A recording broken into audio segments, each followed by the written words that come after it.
Hello guys, तो ये है MPS 004 कंपैरेटिव पॉलिटिक्स के most important questions for June examination 2025 जो कि अभी होने वाले हैं।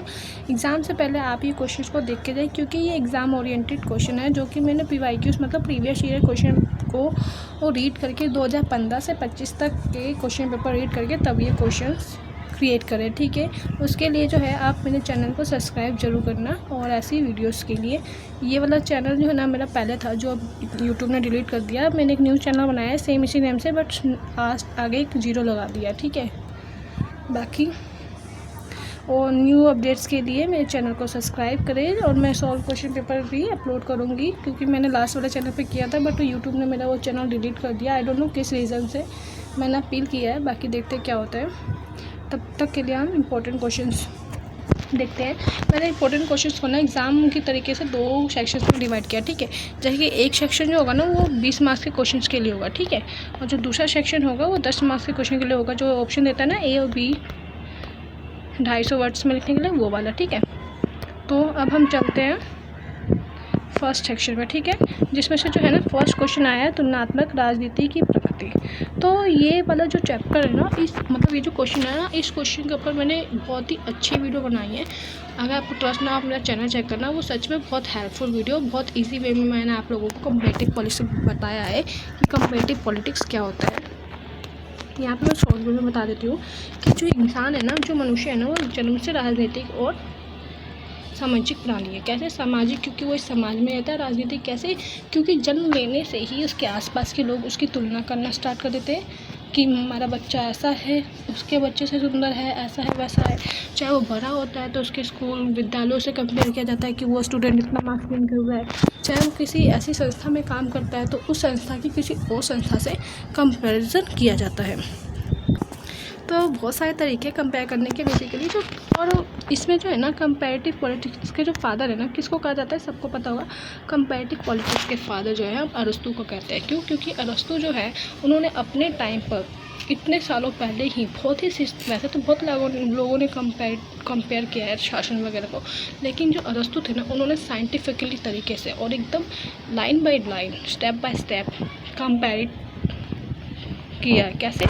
जो उन्होंने एक बुक लिखी थी ना पॉलिटिक्स, उन्होंने उसमें बताया है कि अपने टाइम में उन्होंने ये देखने के लिए कि कौन सी शासन व्यवस्था अच्छी है, उन्होंने क्या किया था, वो पढ़ डाला था 158 देशों की बुक पढ़ डाली थी। कैसे? मैं आपको दिखाती हूँ। जो उन्होंने बुक लिखी थी ना पॉलिटिक्स, उन्होंने उस किताब में ये देखने के लिए कि सबसे अच्छा शासन तंत्र कौन सा है, उन्होंने 158 स्टेट्स की बुक्स पढ़ी थी, क्या कहते हैं, संविधान पढ़ा था कि कौन सा शासन व्यवस्था अच्छा है। और उन्होंने अपनी बुक पॉलिटिक्स में बताया था कि इतनी सारी बुक्स पढ़ने के बाद, इतनी सारी 158 संविधान पढ़ने के बाद वो ये निष्कर्ष पर पहुँचते हैं कि 3 प्रकार की जो शासन व्यवस्था है वो मोस्टली चलती है। कौन सी? पहला राजतंत्र, दूसरा कुलीन तंत्र, तीसरा लोकतंत्र। राजतंत्र में क्या होता है? एक शासक होता है राजा। ठीक है, जो सब पे हुकूमत करता है, सिर्फ उसका order he law and order होता है। जो कुलीन तंत्र होता है वो कौन होता है? राजा के साथ जो काम कर रहे होते हैं ना, नौकरशाही वगैरह, मंत्रिमंडल वगैरह, उन लोगों को कुलीन तंत्र कहा जाता है। वो फिर राजा का विद्रोह करके उनका स्थान लेके अपनी शासन चलाते हैं। तो राजा तो राजतंत्र में तो एक इंसान का वो होता है, लेकिन कुलीन तंत्र में कुछ लोगों का शासन होता है। और लोकतंत्र में जनता द्वारा चुने गए लोगों का शासन होता है। तो ये 3 जो है उन्होंने बेसिकली पढ़ा था किसका? शासन करने का तरीका। फिर उन्होंने बताया भी कि शासन करने का बेस्ट तरीका कौन सा है। उनके अकॉर्डिंग जो है कुलीन तंत्र और लोकतंत्र, इन दोनों को मिलाकर किया हुआ शासन बेस्ट है। कैसे? क्योंकि कुलीन तंत्र में जो लोग शासन कर रहे हैं ना, वो एक्सपीरियंस लोग हैं, उनको ज्ञान है, उनके पास बुद्धि है, क्योंकि उन्होंने राजा के साथ काम किया बहुत समय तक। और लोकतंत्र, ये लोगों के द्वारा चुने गए शासक है, तो लोगों ने ईमानदारी से शासन को चुना है। और कुलीन तंत्र जो एक्सपीरियंस लोग हैं, ये दोनों जब मिल के काम करेंगे ना तो भलाई लोगों का होगा और ये लोगों के हित के लिए कानून बनाएंगे। लेकिन जो अरस्तु ना, वो ये भी कहते हैं कि जो समाज में जो बुज़ुर्ग लोग हैं, जो कमज़ोर बुद्धि वाले लोग हैं, जो दास वाले वगैरह जो महिलाएं हैं, उनको नागरिकता नहीं देनी चाहिए, क्योंकि ये लोग बुद्धिहीन होते हैं और इनका समाज में, राजनीति में हस्तक्षेप सबके लिए हानिकारक हो सकता है। तो वो इन दोनों तरीक़ों को बेस्ट मानते हैं, वो भी मिला जुला इन दोनों तरीक़ों का। ठीक है, बाकी जो कंपैरेटिव पॉलिटिक्स है ना, ये सेकेंड वर्ल्ड वॉर जो होता था, द्वितीय विश्व युद्ध, उससे पहले इसका ज़्यादा बोलबाला नहीं था। उससे पहले क्या होता था कि कंपेयर सिर्फ दो चीज़ों के बीच में किया जाता था, राज्य और सरकार। राज्य कैसे काम कर रही है, सरकार राज्य को अच्छा बनाने के लिए क्या तरीके अपना रही है, इन सब चीज़ों के बारे में किया जाता था। लेकिन अब जो है कंपेयर सिर्फ राज्य और सरकार के बीच में ना रहकर पूरे शासन व्यवस्था और उन चीज़ों तक भी फैल चुका है जिसका राजनीति से कोई अर्थ नहीं है। ठीक है, बाकी राजनीति के कुछ राजनीति जो होता है ना, तुलनात्मक शासन और तुलनात्मक राजनीति, बहुत सारे जो विद्वान वगैरह ना वो सोचते हैं कि तुलनात्मक शासन और तुलनात्मक राजनीति दोनों सेम चीज़ है, लेकिन नहीं, यहाँ पे डिफरेंस है। कैसे है मैं बताती हूँ। जो तुलनात्मक शासन है ना, इसमें जो है ना हम लोग सरकार के बारे में और सरकार के अंगों के बारे में पढ़ते हैं। मतलब जो सरकार है, गवर्नमेंट, और उनके जो अंडर जो काम करते हैं, कार्यपालिका, विधायिका, ये सारे जो लोग हैं, न्यायपालिका, ये सब लोग जो शासन में आते हैं, सरकार के जो अंग है ना, उसके बारे में पढ़ते हैं। लेकिन जो राजनीति है उसमें हम क्या पढ़ते हैं, उसमें हम पढ़ते हैं कि जो राजनीतिक पार्टी है उनका चुनाव कैसा होता है, चुनाव होने की प्रक्रिया कैसी होती है, उस किन चीज़ों का ध्यान रखते हैं, मतदान किस आधार पे होता है, लोग मतदान क्यों देते हैं, क्या प्रक्रियाएं हैं, क्या सीमाएं हैं, ये सारी चीज़ें हम पढ़ते हैं। किसमें, राजनीति, तुलनात्मक राजनीति में। तो तुलनात्मक शासन और राजनीति में क्या डिफरेंस है। शासन में हम अंग के बारे में पढ़ते हैं और राजनीति में हम अंगों के कार्यों के बारे में पढ़ते हैं। तो बाकी तो यही है कि जो भी कुछ राइटर्स के तो हमें परिभाषाएं देनी पड़ेगी। जैसे ब्लॉन्डन के अनुसार क्या है राजनीति, यहाँ मैंने बता दिया है। और एम कर्टिस के अनुसार क्या है राजनीति। एडवर्ड फ्रीमैन की तो बहुत इंपॉर्टेंट है, क्योंकि इन्होंने जो है वो बोला था कि तुलनात्मक राजनीति संस्थाओं, मतलब कि जो पार्टीज वगैरह हो गई है ना, NGOs वगैरह, और सरकार के विविध प्रकार, मतलब अंग, संसद, कार्यपालिका, इन सबों का तुलनात्मक विवेचन, मतलब आलोचना, मतलब बुरी चीज़ों और अच्छी चीज़ों का विश्लेषण ही राजनीति है। ठीक है, बाकी तुलनात्मक राजनीति को देखा जाए तो जैसे हमारा भारत जब आज़ाद हुआ था, मैं आपको बताती हूँ, इसका उदाहरण देख सकते हो। जब हमारा भारत आज़ाद हुआ था तो हमें संविधान की ज़रूरत थी।